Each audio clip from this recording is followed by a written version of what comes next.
Percayalah bahwa dalam Yesus Kristus engkau bisa berubah.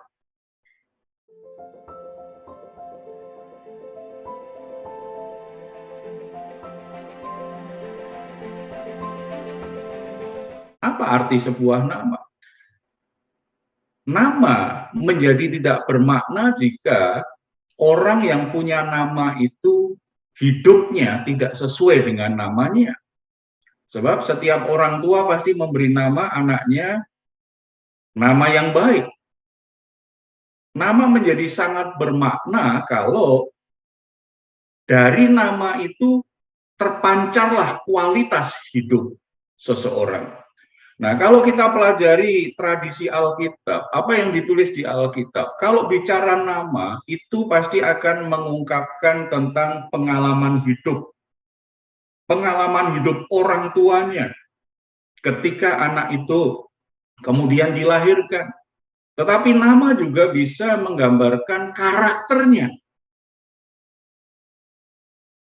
Nama juga berbicara status dan harapan dari nama itu. Oleh sebab itu, sebenarnya nama itu sangat penting dalam hidup seseorang karena nama terkait dengan identitas kita sebagai manusia. Oleh sebab itu, kalau kita pelajari Alkitab, ada beberapa orang yang akhirnya namanya diubah oleh Tuhan. Misalnya, Abram menjadi Abraham, Yakub menjadi Israel, kemudian di Perjanjian Baru Saulus menjadi Paulus.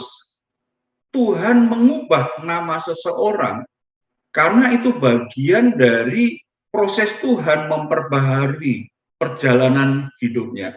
Saat ini kita akan melihat salah satu contoh dari orang yang diubah namanya oleh Tuhan, yaitu Yakub. Kita akan membaca Kejadian pasal 32 ayat 22 sampai 32. Saya akan membacakannya. Dan kalau saudara ada Alkitab, saudara boleh juga membacanya bersama saya di rumah. Pada malam itu Yakub bangun dan ia membawa kedua istrinya, kedua budaknya perempuan dan ke-11 anaknya dan menyeberang ke tempat penyeberangan sungai Yabok. Sesudah ia menyeberangkan mereka, ia menyeberangkan juga segala miliknya. Lalu tinggallah Yakub seorang diri dan seorang laki-laki bergulat dengan dia sampai fajar menyingsing. Ketika orang itu melihat bahwa ia tidak dapat mengalahkannya, ia memukul sendi pangkal paha Yakub sehingga sendi pangkal paha itu terpelecok ketika ia bergulat dengan orang itu. Lalu kata orang itu, "Biarlah aku pergi karena fajar telah menyingsing." Saud Yakub, "Aku tidak akan membiarkan engkau pergi jika engkau tidak memberkati aku." Bertanyalah orang itu kepadanya, "Siapakah namamu?" Sautnya, "Yakub." Lalu kata orang itu, "Namamu tidak akan disebutkan lagi Yakub, tetapi Israel, sebab engkau telah bergumul melawan Allah dan manusia, dan engkau menang." Bertanyalah Yakub, "Katakanlah juga namamu." Tetapi sautnya, "Mengapa engkau menanyakan namaku?" Lalu diberkatinyalah Yakub di situ. Yakub menamai tempat itu Peniel, sebab katanya, "Aku telah melihat Allah berhadapan muka, tetapi nyawaku tertolong." Lalu tampaklah kepadanya matahari terbit ketika ia telah melewati Peniel, dan Yakub pincang karena pangkal pahanya. Itulah sebabnya sampai sekarang orang Israel tidak memakan daging yang menutupi sendi pangkal paha, karena dia telah memukul sendi pangkal paha Yakub pada otot pangkal pahanya. Saudara-saudara yang dikasih Tuhan, peristiwa ini dilatar belakangi bagaimana Yakub kembali ke tanah kelahirannya dan pasti akan bertemu dengan abangnya, dengan kakaknya, yaitu Esau. Padahal kita tahu bahwa kedua bersaudara ini bermusuhan karena Yakub telah menipu, telah merampas apa yang menjadi milik dari Esau. Yakub telah merebut berkat Esau dengan cara penipuan yang licik sekali. Kemudian karena Esau marah, dia ingin membunuh Yakub, kemudian Yakub melarikan diri ke Haran dan mendapat pelajaran besar sekali di sana. Walaupun dia akhirnya menjadi menantu Laban, pamannya, tetapi dia sebenarnya juga di bawah perhambaan Laban. Tetapi dalam perjalanan kemudian Tuhan melihat waktunya Yakub untuk pulang. Allah memanggilnya pulang ke tanah kelahirannya. Di pasal yang kita baca, sebelum perikop yang kita baca, Yakub kemudian membawa serta seluruh keluarganya, budaknya, dan seluruh kekayaannya, termasuk ternak-ternaknya, memasuki wilayah tanah Kanaan. Lalu dia menyuruh hambanya untuk menemui Esau. Esau begitu mendengar, dia langsung berangkat disertai dengan 400 orang untuk menemui Yakub. Mendengar bahwa kakaknya ini datang dengan rombongan yang begitu besar, Yakub menjadi sangat ketakutan. Dia berpikir Esau akan membunuhnya. Maka Yakub mencoba menenangkan kemarahan Esau dengan memberikan persembahan. Tetapi itu ternyata tidak membuat hati Yakub damai. Dia kemudian mengirim pelayan-pelayannya serta ternak-ternaknya, dan mungkin dalam pertimbangannya demi keamanannya, dia akhirnya kirimkan juga 2 istrinya dan budak perempuannya ke 11 anak-anaknya untuk menyeberangi sungai Yabok. Yakub sendiri tinggal seorang diri di perkemahan. Ketika sendirian itulah kemudian Yakub bergumul dengan seseorang yang kita tahu di ayat belakangan ini yang barusan kita baca, itu adalah Allah sendiri. Kalau di perjanjian lama namanya Teofani, Allah menyatakan dirinya dalam sosok malaikat sebenarnya. Ada pergumulan antara orang itu dan Yakub. Kisah ini sebenarnya merupakan tipologi, sebuah gambaran bagaimana Yakub bergumul di hadapan Allah karena dia mengalami konflik pribadi yang luar biasa. Dia tertekan sekali dengan masa lalunya. Pergumulan dengan Tuhan itulah yang digambarkan seperti orang bergulat. Saudara-saudara, dalam tradisi orang-orang di masa itu, di daerah itu, biasanya salah satu bentuk ujian itu pergulatan. Jadi orang yang bertahan itu dinyatakan menang. Jadi bagi orang-orang Israel di masa itu, kisah ini gampang untuk memahami. Berarti Yakub sedang bergumul dengan Tuhan, bergumul tentang masalah dirinya, masalah masa lalunya. Dan Yakub ternyata mengalami kemenangan. Makanya saya menyebutnya ini sebenarnya sebuah transformasi. Melalui pergumulan yang dilakukan oleh Yakub, akhirnya Yakub mengalami transformasi dirinya, mengalami perubahan dirinya. Ada perubahan besar dalam diri Yakub, sehingga orang itu yang merupakan gambaran pernyataan dari pribadi Allah sendiri berkata, hari ini namamu bukan lagi Yakub, tetapi Israel. Jadi Tuhan memberi nama yang baru untuk menegaskan bahwa kamu sudah mengalami transformasi. Ketika engkau bergumul di hadapanku, maka aku akan merubah hidupmu. Kamu bukan lagi Yakub. Masa lalumu sudah aku ubah. Mulai sekarang engkau adalah Israel. Saudara, Israel itu artinya orang yang bergumul dengan Allah. Orang yang bertahan sampai akhir. Atau berarti juga Allah yang menang. Makanya saudara, dalam kekristenan kalau orang terikat dengan dosa, hidupnya kacau balau, kemudian dia bertobat, hidupnya berubah, kita menyebutnya apa? Kita sudah memenangkan orang itu. Artinya apa? Allah menang atas dosa-dosa, atas masa lalu orang tersebut. Yakub mengalami transformasi. Yakub mengalami perubahan.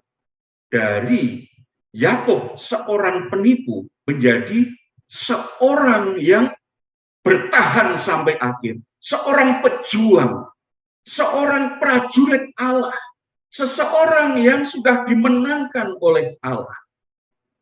Pribadi yang baru. Mari kita lihat, setidaknya ada dua perubahan yang nampak dari pribadi Yakub. Yang pertama, Yakub berubah dari seorang penipu menjadi seorang pejuang. Saudara, kita tahu bahwa Yakub artinya penipu. Yakub, manusia yang lama dari pribadi Yakub ini adalah orang yang menghalalkan segala macam cara untuk kepentingan sendiri. Asal dia mendapatkan apa yang dia harapkan, asal dia mendapatkan keuntungan untuk dirinya, dia akan rela lakukan berbagai penipuan. Dia akan rela lakukan hal-hal yang berdosa, hal yang merugikan orang lain, dan merampas milik orang lain. Bagi dia nggak ada masalah. Yang penting, yang aku inginkan, itu bisa aku dapatkan. Dalam kisah Yakub kita tahu 2 kali dia menipu kakaknya. Pertama, dia merampas hak kesulungannya dan menggantikannya dengan makanan, kacang merah. Kemudian yang kedua, dia merampas berkat ayahnya dengan cara apa? Menipu ayahnya yang sudah buta. Dia menyamar seperti kakaknya, seperti Esau. Yakub menipu kakaknya, merampas hak kakaknya. 2 kali dia lakukan sesuatu yang fatal. Dan ketika dia juga menipu ayahnya, berarti dia juga berdosa terhadap ayahnya. Saudara, kita lihat masa lalu Yakub adalah masa lalu orang yang penuh dengan kebohongan, bahkan tega membohongi saudaranya, merampas hak saudaranya, membohongi orang tuanya.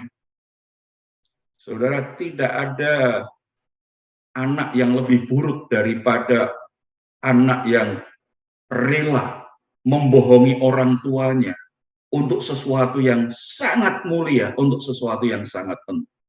Tidak ada saudara yang lebih jahat selain saudara yang rela menipu dan merampas hak dari saudaranya, sehingga saudaranya akhirnya tidak dapat bagian apa-apa dari berkat orang tuanya. Itulah Yakub di masa lalu. Itulah manusia lama dari Yakub.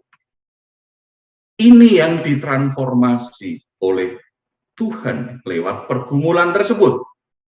Saudara-saudara, sebenarnya perjuangan terberat hidup kita itu adalah berjuang melawan diri sendiri. Mungkin kita bisa ngalah dengan orang lain. Kita coba memahami orang lain. Kita mungkin rela berubah tuh demi orang lain, apalagi orang yang kita kasihi. Orang tua rela tuh ngalah dan berubah demi anaknya yang dikasihi. Suami rela ngalah dan berubah demi istrinya, atau sebaliknya, istri rela ngalah dan berubah demi suaminya. Tetapi apakah kita rela untuk berubah demi diri kita? Saudara-saudara, perjuangan terberat kita itu adalah melawan diri sendiri. Makanya ada berkata bahwa musuh terbesar itu adalah diri kita sendiri. Musuh terbesar itu bukan sakit penyakit kita. Musuh terbesar bukan keadaan keuangan kita. Musuh terbesar itu bukan orang-orang yang memusuhi kita. Bahkan musuh terbesar bukan iblis. Karena dalam Kristus kita diberi otoritas untuk mengalahkan dia. Tetapi musuh terbesar adalah diri kita, kedagingan kita, keinginan-keinginan jahat dalam diri kita, keinginan-keinginan buruk dalam diri kita, keinginan-keinginan dosa dalam diri kita. Yesus berkata bahwa di hati kita lah segala kejahatan itu ada. Di hati. Yang jahat itu bukan di luar, Tetapi sebenarnya pusat kejahatan itu apa? Di hati manusia, termasuk di hati kita. Ada banyak kejahatan yang luar biasa, yang akhirnya mempengaruhi pikiran, kehendak, perasaan, dan itu berpengaruh menggerakkan perilaku kita.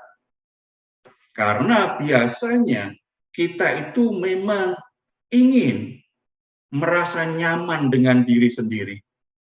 Kita punya kebanggaan, kita punya harga diri, kita ingin hidup ini nikmat, kita tidak mau hidup susah. Suami minta maaf kepada istrinya, sesuatu yang harga dirinya dipertaruhkan, gengsi. Istri minta maaf kepada suaminya, juga nanti dulu. Makanya konflik suami istri kadang-kadang berlarut-larut karena memang satu sama lain merasa benar, tidak mau. Yang berkata pertama, aku yang salah, aku minta maaf. Sulit juga kita berkata, ya memang aku angkuh dan sombong. Ya memang apa yang aku lakukan buruk. Saudara, itu sesuatu konflik diri yang sulit. Itu sebenarnya areanya di manusia lama kita. Tetapi dalam realita hidup, walaupun kita sudah kenal Tuhan, seringkali bagian itu masih seringkali mengganggu dan menguasai kita.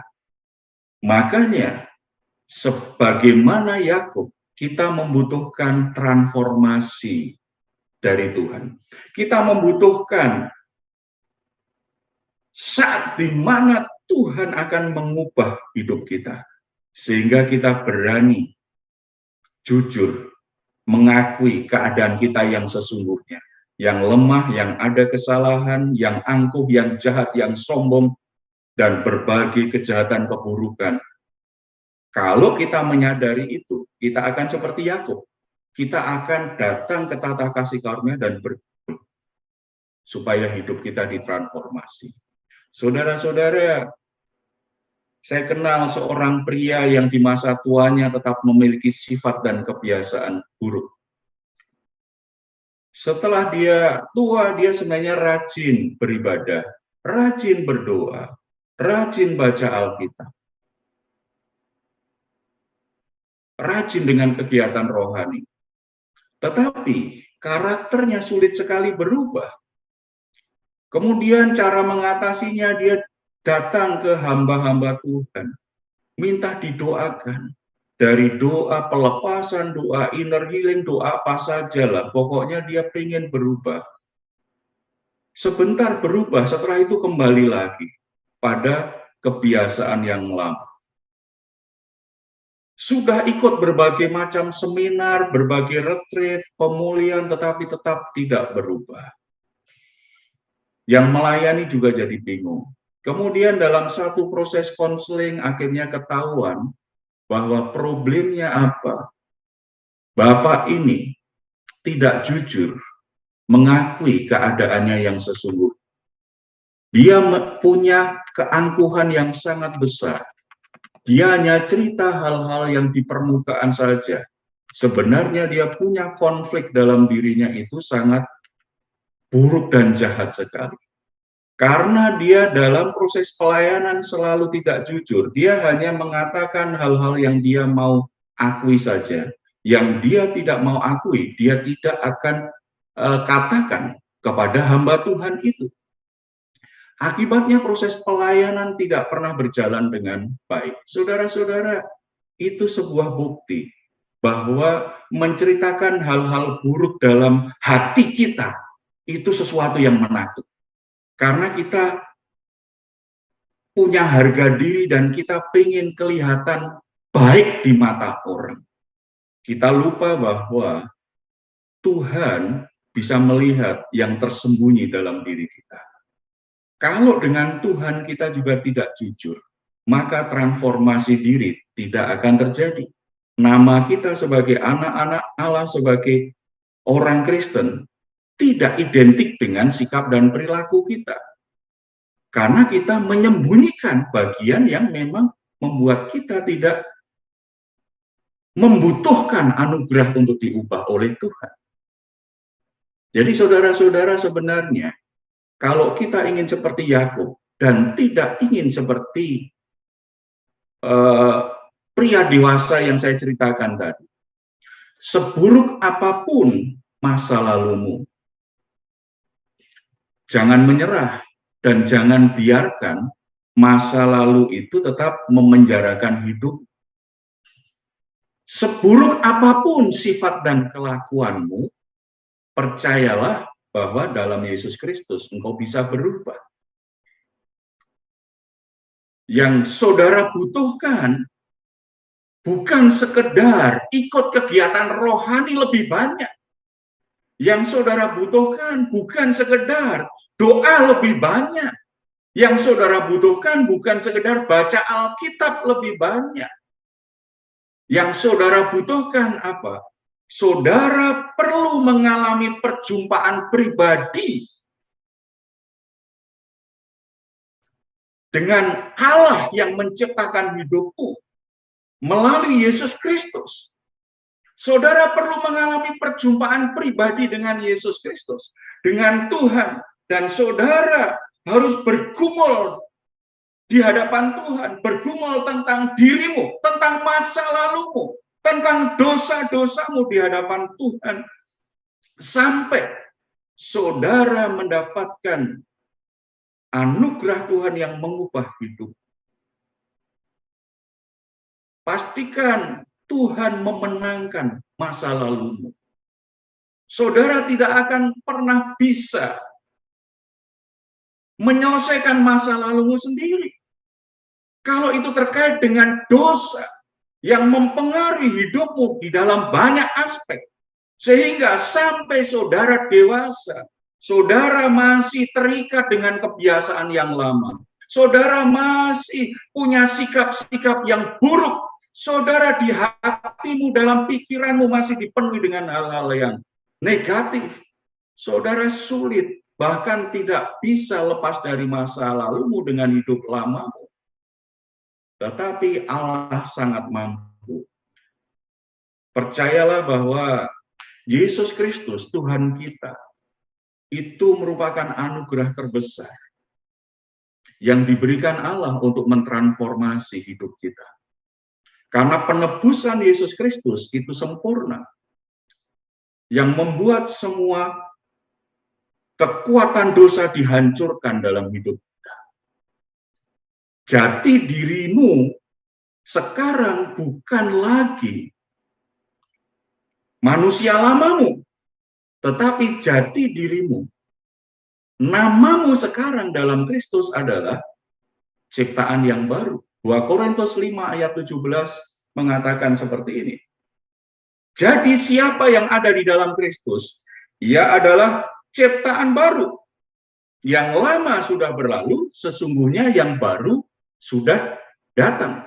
Saudara-saudara percaya bahwa kalau saudara sungguh-sungguh percaya Yesus Kristus, saudara sungguh-sungguh beriman kepada Yesus Kristus, saudara beriman sungguh-sungguh bahwa Yesus Kristus sudah mati di atas kayu salib untuk menebus dosa-dosa saya.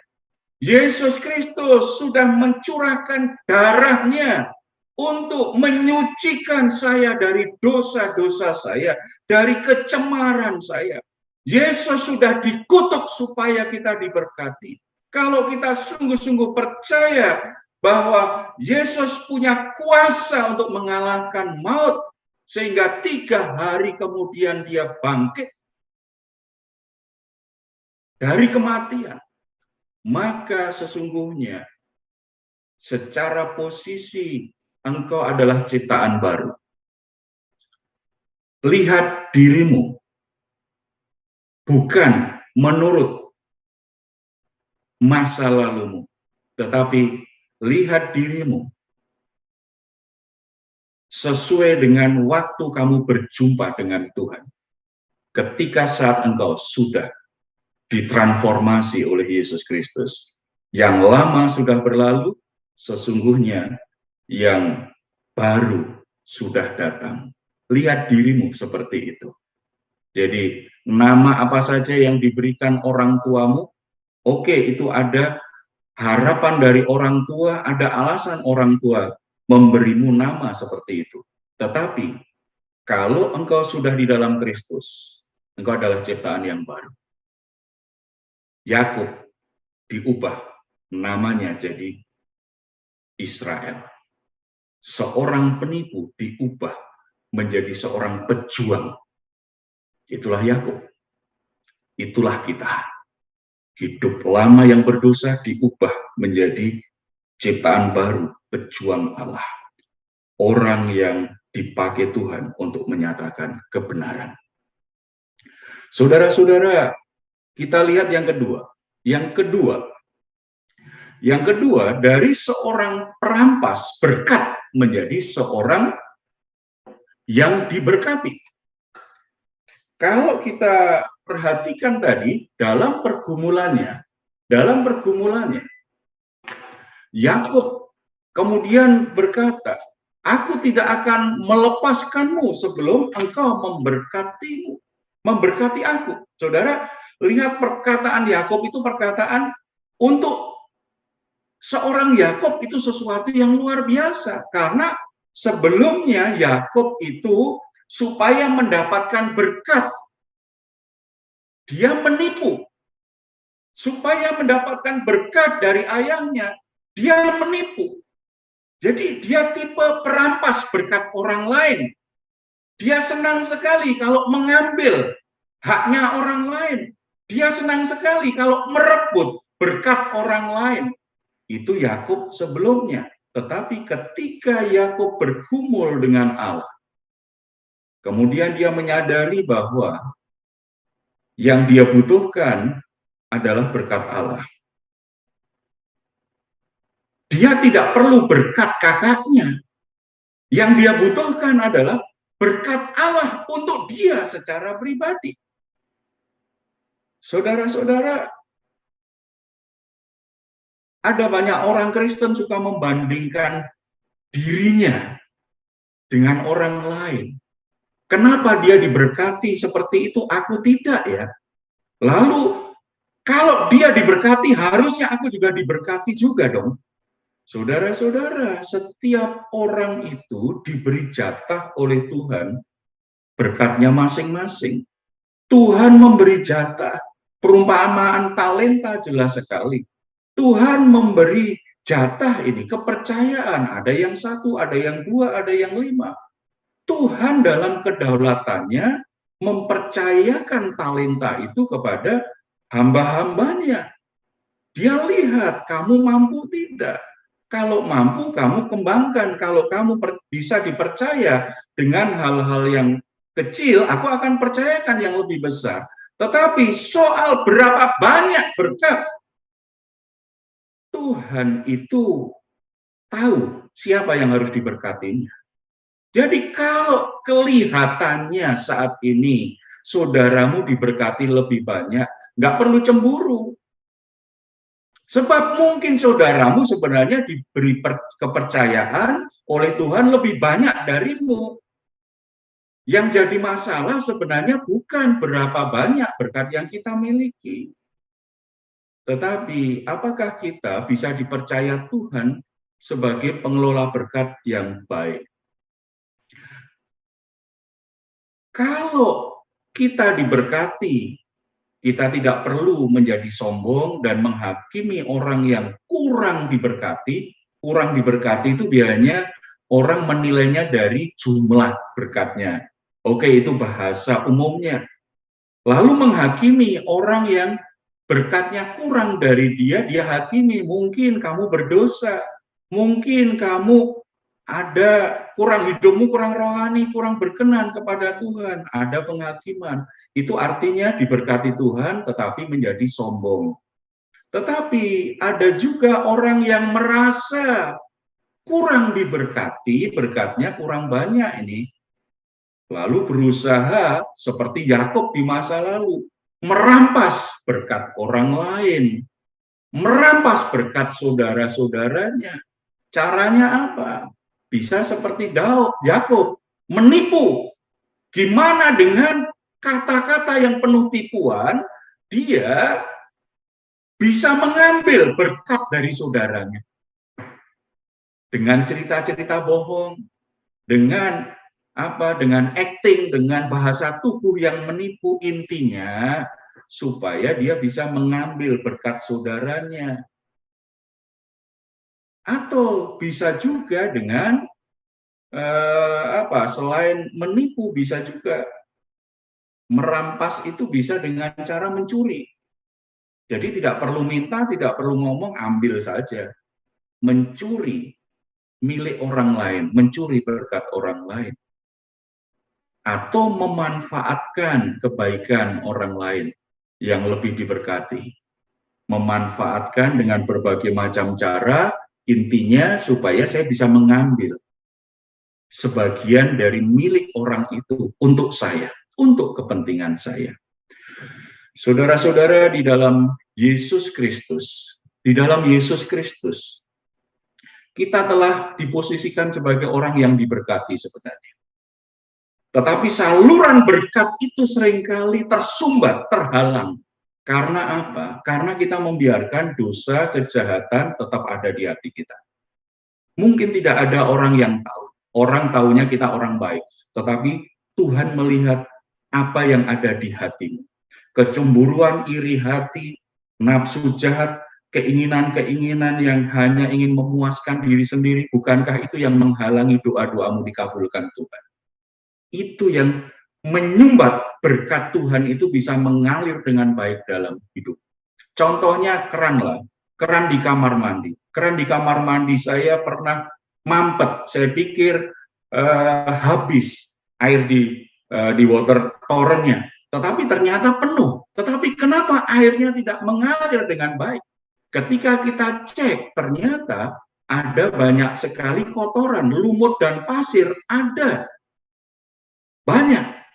Setelah water torrentnya dibersihkan, kemudian mulai bersih, kita coba lagi, pertama agak tersendat, tetapi kemudian mulai mengalir. Keran di bak kamar mandi, awal-awal kotor sekali, kotoran itu ikut keluar, tetapi tidak berapa lama air itu mengalir lagi. Jadi saudara-saudara, kalau ingin diberkati Tuhan, saudara cek apa yang menyumbat berkat itu di hatimu. Gak usah salahkan orang lain, gak usah lihat kiri kanan, tetapi apa yang bisa menyumbat berkat Tuhan dalam hidup. Mari kita sekarang belajar bersyukur apa yang sudah Tuhan berikan. Hanya 1 talenta, oke, kita bersyukur. Kita kelola dengan baik. Dapat 2 talenta, bersyukur karena itu kepercayaan Tuhan. Tidak usah menyombongkan dan menghakimi yang dapat 1, kelola saja dengan baik. Tidak juga perlu cemburu yang dapat 5. Yang dapat 5, bersyukur. Gak perlu merasa sombong, merasa lebih rohani. Tetapi kelola dengan baik sebagai orang yang dipercaya oleh Tuhan. Berhenti membandingkan berkat yang saudara sudah terima dengan berkat yang dimiliki orang lain.